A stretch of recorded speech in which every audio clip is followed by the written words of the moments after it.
the bread and listen. I didn't want to come back and be in the school, but I had to because it was part of a lawsuit and the agreement with Paramount.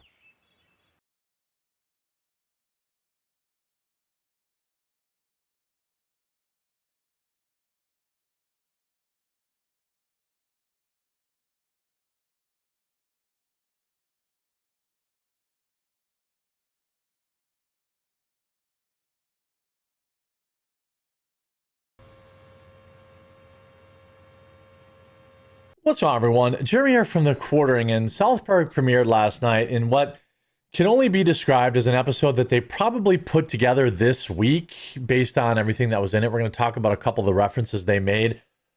It was largely a South Park episode, but its greatest sin was that it was just kind of unfunny. The jokes were on the nose and played out. Matt and Trey, back in 2017, famously said South Park was going to reduce the number of jokes about Donald Trump because they had fallen into a trap of mocking him. Look, I think Trump is very memeable. I think people who are, people on the right who are, losing their minds over this and talking about boycotting the show. I mean, then you probably haven't been watching South Park very long. I do think it's fair to point out that this whole mirage of South Park mocking both sides isn't really true. It's kind of like how The Boys pretends that it mocks both sides, but it really just mocks the right. South Park has become pretty hit and miss since Trump took over back in 2016. A lot of people want to point out, hey, I don't think they ever made any fun of Biden at all. Maybe a random Q reference or something like that. But also South Park really wasn't making new episodes during a lot of the Biden presidency because they were only doing these, special events. But I don't think that really lets them off the hook because they could have very easily made fun of Kamala Harris or Joe Biden during their kind of special event releases on Paramount Plus. Trump is very memeable. The biggest crime of this episode is that they didn't even try. It was so cringe. Like the entire joke, this is the entirety of the depth of the jokes about Trump. Trump is fat with a small wang. That was about 90% of the jokes about Donald Trump. The other ones were calling him a dictator, calling him Saddam Hussein directly, and about him suing everybody. The suing thing, it's kind of funny. He does sue a lot of people, but he also wins a lot of those lawsuits. Him being out of shape, I guess. I mean, they didn't think they were going to not make fun of Biden's dementia and his gaffes and his legendary leg hair or Kamala's cackling and alcoholism. They never made fun of any of that. But yeah, okay, Trump fat. Okay, I guess. I think that it was more of a attempt to generate outrage than an attempt to be funny. And those never really work. I've been a long time South Park fan. I'm not going to not watch their next episode because they're just as likely to make fun of the far left. In fact, they did make fun of the far left a couple times in this episode, saying that, oh, it's okay to disparage Jews now. That was obviously, a shot at the far left. Essentially, the premise is Cartman wakes up. They've canceled NPR.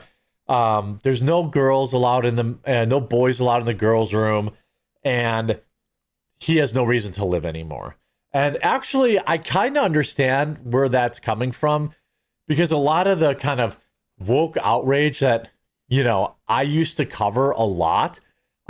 Isn't really there anymore. So to pretend like this doesn't kind of hit me in the junk a little bit would be dishonest. I think it's a good thing. I'll pivot, I'll cover other things, and certainly woke will come back as they do indicate in the episode. They also spent a lot of time in the episode talking about how Trump wants to put Jesus in the schools. I thought that was a total swing and miss. I have not seen a single report about that. I have not seen anything about it. And it dominated about 1/3 of the episode. PC principal becomes power Christian principal, and he's forcing Jesus on all the students, and they're alluding to Trump doing that. But I have not seen Trump do that at all. So its biggest crime is that the episode was kind of underwhelming and lazy. Yeah, they used, the biggest thing at the end is they literally promoted this "he Trumped us" thing, which is a reference to all of the, "he is us," like those woke Jesus ads you see during the Super Bowl. And then it's a PSA using AI of an obese Trump crawling through the desert and peeling off his suit and then having a conversation with his micro wang. Again, after an entire half an hour of Trump is fat with the small wang jokes, they cap it off with the town making a pro-Trump ad, and it's just Trump is fat with a small wang. Again, I'm not upset about it. I think South Park is still culturally relevant, and each time they release an episode, I think it's worth discussing on this channel. But its biggest crime is that it was lazy and unfunny. There was even some diehard fans that had this bizarre theory behind the South Park mocking Donald Trump. The latest South Park takes aim at Donald Trump with a level of vitriol rarely seen outside of late-night monologues or legal depositions. But while the former president may appear to be the episode's central target, some fans, and at least one X account, believes there's something far more calculated going on behind the scenes. According to a viral thread by Bloomzer1, the new South Park isn't just satire, it's a strategic sabotage. The theory is that Matt Stone and Trey Parker used Trump as bait to blow up their own parent company's multi-billion-dollar merger.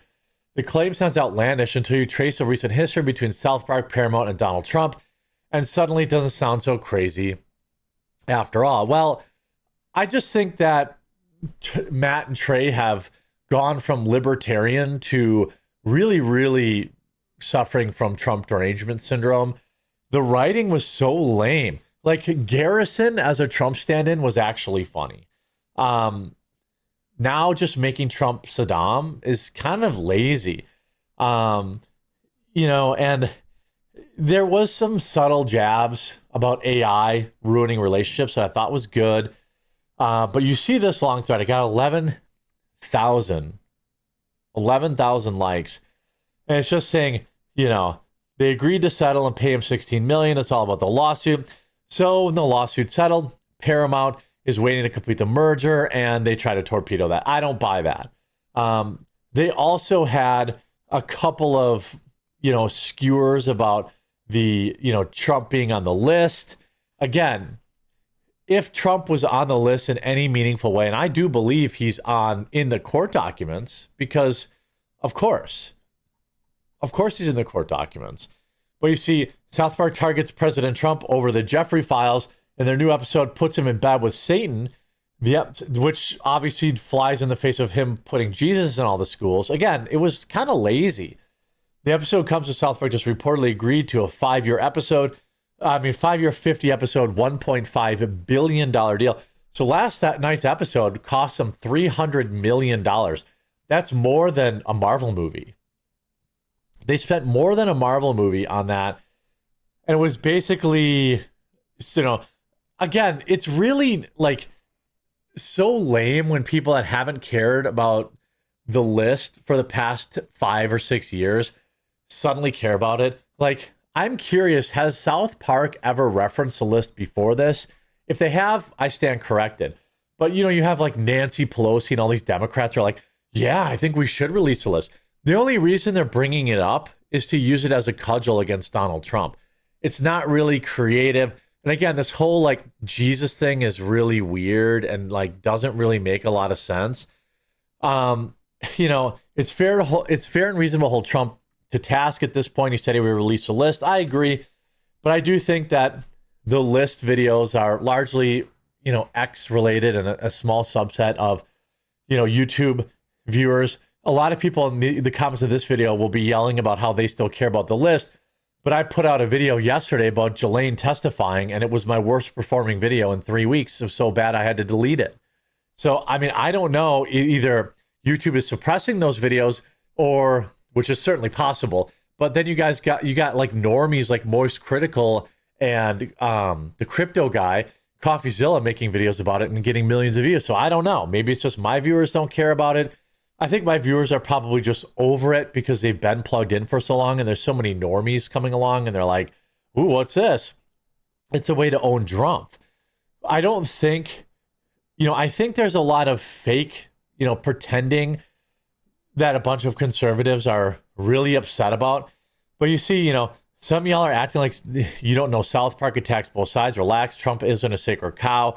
He needs to be made fun of and clowned on like everyone else. I don't see a lot of, like fake outrage. I don't see a lot of outrage. They're trying to goat conservatives, but I think they failed. I saw Tim put out a video and said, it was cringe. I mean, I think they failed to court the outrage that they had hoped. I mean, yeah, they made fun of NPR going away. And Cartman's mad because, it was funny because you have all these dumb libs that are upset about stuff. Again, here, Yellow Flash, I don't care that South Park made fun of Trump. They made fun of everyone. That's actually not true. Again, that's a fallacy about Trump or about South Park. They never really go hard at Democrats. They'll throw conservatives a bone every once in a while with stuff like Enter the Panderverse. But for the most part, it's a liberal show. D-Day Cobra saying, the conservative meltdown over South Park making fun of Trump is funnier than the actual episode. There is no conservative meltdown. I just saw a guy call South Park woke. I think it's time for a meteor. I mean, I'm not seeing... Here, I follow a lot of conservative accounts. Haven't seen anyone complain about South Park yet. I think they tried and failed to court conservative outrage. And even like people like D-Day Cobra are saying that conservatives are outraged, but where? I mean, I just thought the episode was unfunny. They put together this website to promote their AI video, which I can't even show you. Even that didn't get a lot of views. Like last time I saw it had like 20,000 views. I just think the episode wasn't all that funny.